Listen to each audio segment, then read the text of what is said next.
மிதுனம் ராசி நண்பர்கள், சகோதர சகோதரிகள் அனைவருக்கும் எனது கனிவான வணக்கங்கள். நான் உங்கள் ஜோதிட சதா.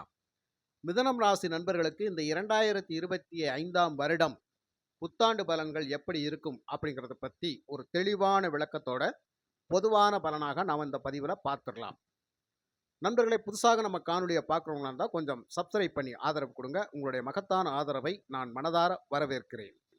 மிதுனராசி நண்பர்களே, இந்த பதிவை பொறுத்தமட்டில் உங்களுடைய கடந்த கால வாழ்க்கையில் நடந்த நிகழ்வுகளை பற்றி பேசுவதற்கான பதிவுகள் அல்ல. இந்த பதிவு முழுதும் இந்த 2025க்கு மேலே உங்களுடைய வாழ்க்கையில் என்ன மாதிரியான சுப பலன்கள் உங்களுக்கு கிடைக்கும் அப்படிங்கிற பற்றி மட்டும்தான் நம்ம பார்க்க போகிறோம். அதாவது, நடந்து முடிந்த கதை நமக்கு தேவையில்லை. அது உங்களுக்கு நன்றாக தெரியும். அதை நான் சொல்லி உங்களை புண்படுத்த வேண்டிய அவசியம் இல்லை. நடக்க போற விஷயத்தை பத்தி மட்டும் நம்ம இந்த பதிவுல நம்ம தெளிவா பார்க்கலாம். பொதுவாக மிதுனராசி நண்பர்களுக்கு இந்த 2025ஆம் வருடம் மார்ச் மாதம் 29ஆம் நாள் சனி பகவான் வேற 10ஆம் இடத்திற்கு உங்களுக்கு பதவி யோகத்தை கொடுப்பார். அதாவது ஜீவனஸ்தானத்துல ஜீவனகாரகனே வருகின்ற பொழுது இந்த இடத்தில் என்ன நடக்கும்? நீண்ட நாட்களாக ஒரு வேலை வாய்ப்புக்காக, ஒரு தொழில் வாய்ப்புக்காக நாம போராடிட்டு இருந்தோம் அப்படின்னு சொன்னால், அந்த போராட்டங்களுக்கு ஒரு முற்றுப்புள்ளி அப்படிங்கிறது நிச்சயமாக இருக்கும். அதாவது, செய்த வேலையை விட்டுட்டு மிகப்பெரிய டார்ச்சர், அந்த இடத்துல நிம்மதியா வேலை செய்ய முடியல, நான் எவ்வளவு வேலை செஞ்சாலும் அவங்களுக்கு திருப்தி பட மாட்டேங்குது, நான் செய்கிற வேலையில் அவங்க திருப்தி பட மாட்டேன்றாங்க, ஆனால் என்னையை பொறுத்த மட்டும் அவங்க கொடுக்குற சம்பளத்தை தாண்டி 2 பங்கு அதிகமாகத்தான் நான் உழைப்பை போட்டிருந்தேன், ஆனாலும் அங்கே மரியாதை இல்லை, அதனால் நான் அந்த வேலையை விட்டு வெளியில் வந்துட்டேன், அடுத்த வேலைக்கு நான் ட்ரை பண்ணிக்கிட்டு இருக்கிறேன் அப்படின்னு சொல்கிறவங்களுக்கு இந்த 2025ல் ஒரு நல்ல வேலை வாய்ப்பு முதலில் கிடைக்கும். அப்போது ஒரு நல்ல போஸ்டிங்கில் போய் நீங்கள் உட்காருவீங்க. அது சாதாரண ஒரு கூலி வேலை பார்க்க போனாலும் சரி, அந்த கூலி வேலை பார்க்குற ஆளுக்கு கூட ஒரு வேலைக்கான மரியாதை அப்படிங்கிறது நிச்சயமாக இருக்கும். புரியுதுங்களா? அப்போது ஒரு அடித்தளத்தில் இருக்கிற கூலி வேலை செய்யக்கூடிய நபர்ல இருந்து மேலதிகாரி வரைக்கும் ஒரு அரசு துறை சார்ந்த விஷயங்கள் அத்தனை விஷயங்களுக்கும் இந்த மிதுனராசி நண்பர்களுக்கு நிச்சயமாக ஒரு நல்ல வேலை வாய்ப்பு முதலில் கிடைக்கும். அதே மாதிரி, நான் தொழில் பண்ணி ரொம்ப நஷ்டப்பட்டிருந்தேன், ஏகப்பட்ட நஷ்டங்களை சந்திச்சுட்டு கடனாளியாகி நான் வெளியே வந்திருக்கிறேன், இனிமேல் அந்த தொழில் நான் எடுக்க முடியுமா, இல்லை வேற பிஸ்னஸ் நான் பண்ணுறதா, இல்லை என்ன விவரம், இப்படியாக இருந்தால் கடன் மேலே கடன் கூடிக்கிட்டே போதே, அந்த கடனை நான் எப்படி கட்டுறது அப்படின்னு சொல்லி நிறைய நண்பர்கள் கேட்டுக்கிட்டு இருப்பீங்க இல்லையா? உங்களுக்கும் இந்த இடத்தில் நான் சொல்லக்கூடிய விஷயம் என்ன அப்படின்னு கேட்டால், விட்ட தொழிலை மறுபடியும் நாம் தொடுவோம், அதற்கான வாய்ப்பு நிச்சயமாக இருக்கிறது. அல்லாமல் புதுசாக ஏதாவது ஒரு பிஸ்னஸை நீங்கள் ஸ்டார்ட் பண்ணி செய்யணும் அப்படின்னாலும் அதற்கும் வாய்ப்பு இருக்கின்றது. அப்போ தொழில் வாய்ப்பு நிச்சயமாக உங்களுக்கு இருக்குது. அப்போ தொழில் பண்ணலாமா? தாராளமாக பண்ணலாம். இப்போ இந்த இடத்துல தொழில் பண்ணனா எனக்கு கை கொடுக்குமா? நிச்சயமாக கை கொடுக்கும். அதனால வருமானம் நான் கடனை அடைச்சிருவேனா? நிச்சயமாக கடனை அடைக்கலாம். அதற்கான வாய்ப்புகளை இந்த சனி பகவான் ஏற்படுத்தி கொடுப்பார். நிச்சயமாக ஏற்படுத்தி கொடுப்பார். ஜீவன காரகனான சனி பகவான் ஒரு வாழ்வாதாரத்தை தரக்கூடிய ஒரு அமைப்பான ஒரு நல்ல சூழ்நிலையை உங்களுக்கு ஏற்படுத்தி கொடுப்பார் அப்படிங்கிறது தான். புரியுதுங்களா? கர்மம் நல்ல கர்மமாக இருக்க வேண்டும். அதாவது, கொள்ளையடிக்க போறவனுக்கும் ஒரு யூகம் இருக்கும், இன்னைக்கு போனா அந்த இடத்துல அதை அடிச்சுட்டு வந்துடலாம் அப்படின்னு சொல்லி. நல்ல வேலைக்கு போறவங்களுக்கும் ஒரு யூகம் இருக்கும், இன்னைக்கு கடவுளே நான் செய்ய போற வேலை எனக்கு எப்பவுமே பிரச்சனை இல்லாம, டார்ச்சர் இல்லாம, நிம்மதியா வேலை பார்த்துட்டு நான் வரணும், யாருடைய தொந்தரவும் இல்லாம இருக்கணும் அப்படிங்கிறதும் நான் நல்லவங்களுடைய வேண்டுதலும் இருக்கும். நல்ல கர்மம், தீய கர்மம் அப்படிங்கிற 2 கர்மங்கள்ல நாம் செய்யப்போவதெல்லாம் தினராசி நண்பர்களை பொறுத்த மட்டும் நல்ல கர்மத்தை தவிர்த்து தீய கர்மம் நாம் செய்ய போவதும் இல்லை, அது நமக்கு தேவையும் இல்லை என்று நினைக்கக்கூடிய தெய்வாம்சம் பொருந்திய நபர்கள் நீங்கள் இல்லையா? அப்படின்ற போது இந்த காலகட்டத்தில் உங்களை பொறுத்த மட்டும் உங்களுடைய நீதியின் வழியாக, தர்மத்தின் வழியாக, நியாயத்தின் வழியாக நீங்க பயணிக்கின்ற ஒவ்வொரு பாதையும் உங்களை வரவேற்றுக்கிட்டே இருக்கும். நீங்க கவலைப்பட வேண்டிய அவசியமே கிடையாது. அப்ப சந்தோஷப்படலாமா? சந்தோஷப்படலாம். அதே மாதிரி இந்த 2025ல உங்களுக்கு மிகப்பெரிய பொருளாதாரம் வரும். அந்த பொருளாதாரத்தை எந்த சூழ்நிலையிலையும் உங்களுக்கான பின்னாடி வாழ்க்கைய நீங்க நெனச்சு பாருங்க. நீங்க என்னென்னலாம் பண்ணிட்டு வந்தீங்க அப்படின்னு சொல்லி, நான் தான் போன விஷயங்கள பத்தி பேசக்கூடாதுன்னு சொல்லி தான், நான் நடக்கப் போற விஷயத்த பத்தி மட்டும் பேசணும்னு சொல்லியிருக்கிறேன். ஆனா, சில விஷயங்கள் அப்படிங்கிறது நிச்சயமா சொல்லித்தான் ஆக வேண்டிய கட்டாயம் வருது. ஏன்னா, பொருளாதார வசதி வந்தவுடனே பாசம் கண்ண மறைக்கும். நட்பு கண்ண மறைக்கும். நம்முடைய கருணை கண்ண மறைக்கும். இரக்கம் கண்ண மறைக்கும். இது மிதுன ராசிக்காரவங்கள்ட்ட மிகப்பெரிய மைனஸ் பாயிண்ட். நிறைய நண்பர்கள், சகோதர, சகோதரிகள் நிறைய இழப்பீடுகளை சந்தித்ததற்கு என்ன காரணம் அப்படின்னு கேட்டால், நீங்க கண்மூடித்தனமாக வைக்கின்ற அந்த நம்பிக்கை, பாசம், அன்பு, கருணை, ஈவு, இரக்கம் இதுதான் உங்களை கஷ்டப்படுத்திட்டு இருக்கே தவிர வேறு ஒன்றும் கிடையாது. ஆக எதிர்வரக்கூடிய காலகட்டங்கள்ல உங்களுக்கான பணம், பொருள், செல்வாக்கியம் கூடுகின்ற பொழுது, யாராக இருந்தாலும் இரக்கத்தை அளவாக காட்டுங்கள். பாசத்தை அளவாக வைங்க. அன்ப அளவா வைங்க. புரியுதுங்களா? அப்படி நீங்க வச்சு செயல்பட்டீங்க அப்படின்னு சொன்னால், எந்த சூழ்நிலையிலும் நீங்க கஷ்டப்பட போறதே கிடையாதுங்க. அப்ப இந்த இடத்துல யாரு என்ன கேட்டாலும், நீங்க ஒரு கேள்வி திருப்பி கேளுங்க. என்ன விவரம்னு சொல்லி கேளுங்க. கேட்ட உடனே கையில இருக்கிறத குடுக்குறதோ, கடன் வாங்கி குடுக்குறதோ, அவங்களுக்கு ஜாமீன் போடுறதோ, இந்த மாரி வேலையெல்லாம் நீங்க வைக்காதீங்க. உங்கள நீங்க முதல்ல யோசனை பண்ணுங்க. இன்னைக்கு மிதுன ராசி நண்பர்கள் நெறைய பேரு 50, 60 வயச கடந்து அடுத்த கட்ட வாழ்வாதாரம் என்னன்னு தெரியாம புலம்பிட்டு இருக்கிற எத்தனையோ வயதானவர்கள் இருக்கின்றார்கள். அவர்களெல்லாம் இளமை காலங்கள்ல மற்றவர்கள் மேல் வைத்த நம்பிக்கையின் அடிப்படையில பொருளாதாரத்தை இழந்தவர்கள் தான் நிச்சயம் அப்படிங்கிறது மறுக்க முடியாத உண்மை. அப்போ இனிமேல் வளர்கின்ற மிதுனராசி நண்பர்கள், சகோதர, சகோதரிகள் அந்த மாதிரியான செயல்பாடை நீங்களும் செஞ்சிராதீங்க. உங்களை பொறுத்தமட்டில ஒரு பிடிப்புத்தன்மையோடு இருங்க. அப்ப இந்த 2025 உங்களுடைய வாழ்க்கையில மிகப்பெரிய மாற்றத்தை கொண்டு வந்து முன்னேற்றத்தை குடுக்கும் அப்படிங்கிறத நீங்க மறந்துறாதீங்க. புரியுதுங்களா? அதே மாரி மண், மனை சம்பந்தப்பட்ட விஷயங்கள், டாக்குமெண்ட் சம்பந்தப்பட்ட விஷயங்கள் அத்தனையுமே கவனமாக இருங்க. யாரை நம்பியும் பணத்தை கொடுத்துவிட்டு அப்புறம் பார்த்துக்கலாம், இப்ப பார்த்துக்கலாம். நம்மளுடைய சொந்தம் தானே, பந்தம் தானே, அப்புறம் பேசி முடிச்சுக்கலாம். இந்த மாரி வேலையெல்லாம் செய்யாதீங்க. கட் அண்ட் டேட்டா பேசி வெட்டு 1 துண்டு 2ன்னு அதே இடத்துல பேசி, அதே இடத்துல உங்களுக்கான ப்ராப்பர்ட்டிய வாங்கிட்டு பணத்த குடுத்துட்டு கையெழுத்த போட்டு, பத்திரம் என்னோடது, நிலம் என்னோடது, நீ ஆள் வெளியே இருக்கேன்னு சொல்லிட்டு வந்துருங்க. இப்படியெல்லாம் நீங்க கட் அண்ட் டேட்டா பேசுனீங்கன்னா, நிச்சயமா நீங்க வாழ்க்கையில ஜெயிப்பீங்க. அதே மாரி எப்பேர்ப்பட்ட உறவாக இருந்தாலும், அந்த உறவுக்கு வார்த்தைகளை அளந்து பேசுங்க. அதாவது அள்ளி விட வேணாம். எப்படி?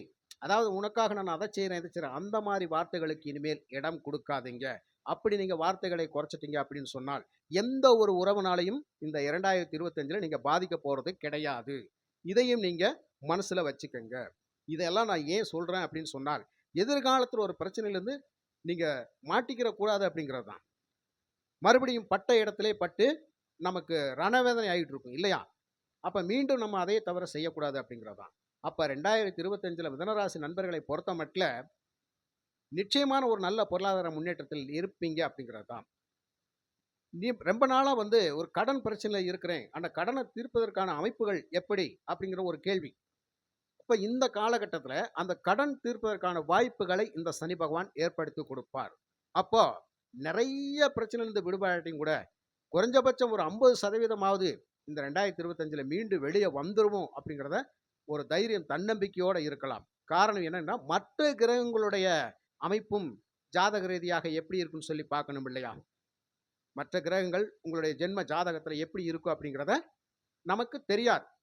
ஆனால் நீங்க ஒரு நல்ல ஜோதிடத்த கொண்டு உங்க ஜாதகத்த நல்லா தெளிவா ஆய்வு பண்ணிக்கிட்டீங்க அப்படின்னு சொன்னால், கோச்சாரத்துல இருக்கிற சனி பகவான் இவ்வளவு நன்மை செய்கின்ற பொழுது, உங்களுடைய சுயஜாதகத்துல அதே சனி பகவான் யோகாதிபதியாக வந்து, உங்க லக்னாதிபதி பலம் பெற்று, ராசியாதிபதி பலம் பெற்று, 10ஆம் இடம் வலுப்பெற்று, இப்படியெல்லாம் சிறப்பாக இருந்துவிட்டால், இந்த வருஷம் முழுவதும் மிதுன ராசி நண்பர்கள் கவலைப்பட வேண்டிய அவசியமே கிடையாது.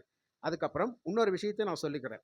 சொந்த தொழில் பண்ணணும்னு நினைச்சிட்டு இருக்கிற மிதுன ராசி நண்பர்கள் தயவு செய்து உங்களுடைய ஜாதகத்தை தெளிவா பாருங்க.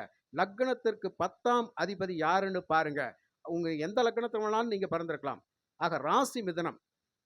உங்களுடைய லக்னம் வேறவாக இருக்கும். அந்த லக்னத்திற்கு 10ஆம் அதிபதி யாருன்னு பாருங்க.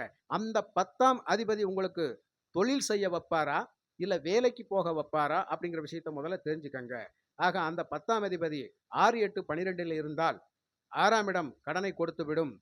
8ஆம் இடத்தில் இருந்தால் அந்த தொழிலை நஷ்டப்படுத்தி அதன் மூலமா அவமானங்களை கொடுத்து விடுவாரு.